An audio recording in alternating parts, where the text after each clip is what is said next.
Hello guys, welcome to my YouTube channel. तो guys, last class में हम लोगों ने ग्लाइकोलिसिस पढ़ा था। तो आई होप आपको समझ में आया हो। तो आज हम लोग microscopic form of Ohm's law के बारे में हम पढ़ेंगे, इसको ड्राइव कैसे करते हैं। ओके, तो लेट्स स्टार्ट द क्लास। तो आपको सबसे पहले आपको ध्यान रखना है कि कंडक्टिविटी का फार्मूला क्या होता है। कंडक्टिविटी का फार्मूला याद होना चाहिए, उसके बाद ही आपको ड्राइव कर पाओगे। देखिए, कंडक्टिविटी का मैं फार्मूला ले देता हूँ, N E square tau by M. इसको हम कंडक्टिविटी बोलते हैं। This is conductivity. ओके, अब कंडक्टिविटी किसके इन्वर्सली प्रोपोर्शनल होती है? रजिस्टिविटी के। ओके, आपने फॉर्मूला पढ़ा होगा रजिस्टेंस का। रजिस्टिविटी एल अपॉन ए। एल अपॉन के ए क्या होता है? आपने इलेक्ट्रोकेमिस्ट्री में पढ़ा होगा, सेल कांस्टेंट होता है। तो इसी से हमारा ड्राइव होगा। रजिस्टिविटी क्या हो जाएगी यहाँ पर?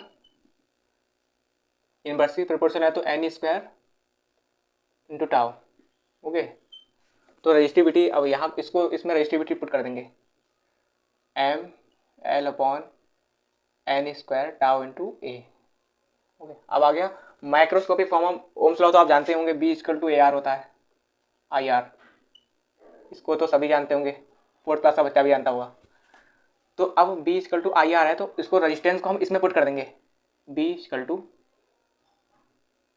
आई M L upon N E square tau into A into R. Sorry, R क्यों लिखेंगे? ये हमारा ड्राइव हो क्या है? क्या? I M L upon N E square tau into A. Tau तो आप जानते हो रिलैक्सेशन पीरियड होता है। तो फाइनल हमारा ये निकल के आया है कि microscopic form of Ohm's law. Okay, तो अब ये तो निकल के आया माइक्रोस्कोपिक फॉर्म ऑफ। अब हम वेक्टर फॉर्म भी इसका निकालते हैं। वेक्टर फॉर्म कैसे निकलेगा? इसके लिए आपको कंडक्टिविटी ड्रिफ्ट वेलोसिटी पता होनी चाहिए। क्या होता है? E electric E tau I M. Drift velocity पता है, तो करंट डेंसिटी क्या होता है? पहले वेक्टर फॉर्म हम पढ़ रहे हैं, vector form of Ohm's law. Vector form of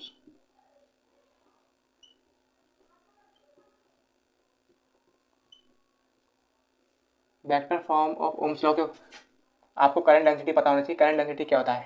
current पर unit area is called current density. अब करंट का फार्मूला आप जानते होंगे, N E A B D होता है, नहीं होता है, अपॉन एरिया। करंट का formula N E A B D तो सुना ही होगा, 11th-12th में पढ़ा होगा। अब आता है बी डी की वैल्यू इसमें पुट कर दी है, N E A B D क्या है? E tau I M into A. Okay, अब आता है,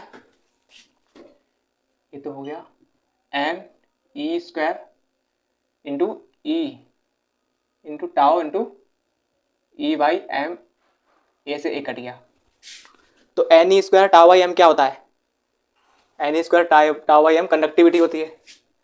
तो जे equal to conductivity into electric field.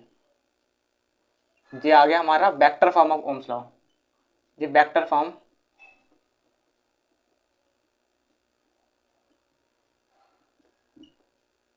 Okay, तो ये तो आया microscopic.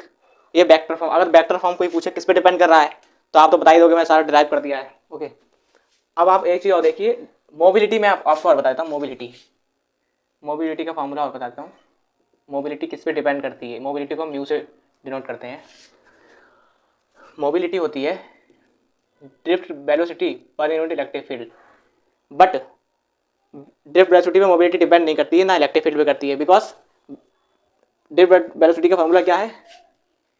E tau by M into ई। तो ई से ई कट जाएगा, तो मोबिलिटी हमारा निकल के आता है E tau by M final. Okay, तो आपको याद क्या रखना है? ये तो ड्राइव करना आना चाहिए आपको। ये इस फॉर्मूले से सारा कुछ निकल के आ रहा है। तो आपको एक तो ये इंपॉर्टेंट है और एक ये इंपॉर्टेंट है। इंपॉर्टेंट सारे ही है, लेकिन आपको ये भी डायरेक्ट याद होनी चाहिए। अगर ड्राइव नहीं कर पाओ तो डायरेक्ट याद रख लो, तभी कोई बात नहीं है। ओके, तो क्वेश्चन कैसे आते हैं? डायरेक्ट फॉर्मूला पूछ लेता है। वेक्टर फॉर्म में डायरेक्ट फॉर्म एक बार पूछा गया था फॉर्मूला, किस पे डिपेंड करता है, किस पे नहीं डिपेंड करता है। मोबिलिटी किस पे डिपेंड करती है, ड्रिफ्ट वेलोसिटी पे। अगर डबल हो जाए तो मोबिलिटी सेम रहेगी, अगर मास डबल हो जाए तो मोबिलिटी ऑब्वियसली हाफ हो जाएगी, क्योंकि मास पे डिपेंड कर रहा है mobility. Okay, mobility directly proportional, inversely proportional mass की है, और रिलैक्सेशन और इलेक्ट्रॉन के प्रोपोर्शनल मोबिलिटी है। ओके, बट मोबिलिटी, मैं यहाँ एक पॉइंट लिख देता हूँ, नोट लिख देता हूँ, मोबिलिटी does not depend